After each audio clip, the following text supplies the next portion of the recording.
Hello, this is Manju from Let's Update Language Academy. നിങ്ങൾ IELTS prepare ചെയ്യുന്നവരാണോ? Vocabulary ആണോ നിങ്ങളുടെ പ്രശ്നം? സാധാരണ എങ്ങനെയാണ് നിങ്ങൾ വൊക്കാബുലറി പ്രിപ്പയർ ചെയ്യുന്നത്? 1 വേർഡ് ആയിട്ടാണോ 2 വേർഡ്സ് ആയിട്ടാണോ?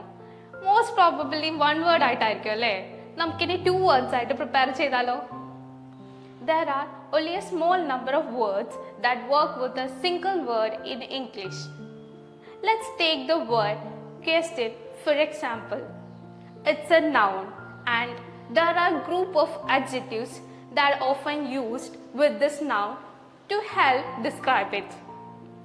Awkward question, relevant question, difficult question, burning question, probing question. Here I used some adjectives to describe questions are difficult, relevant, probing, etc.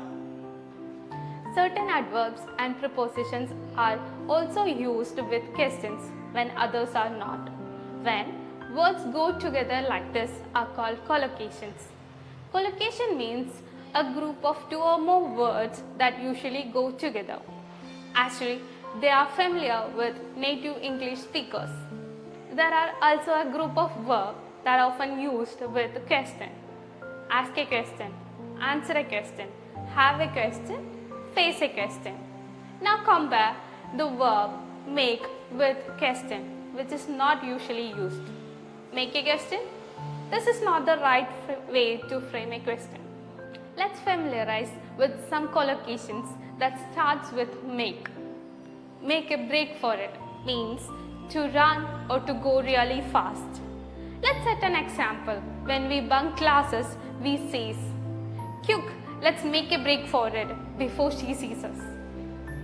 Make a call, make a comment, make an admission, make a deal, make a decision, make a fuss. The right use of collocation is a sure way to attain a good band score in IELTS exam. We'll continue with collocation in the next video soon.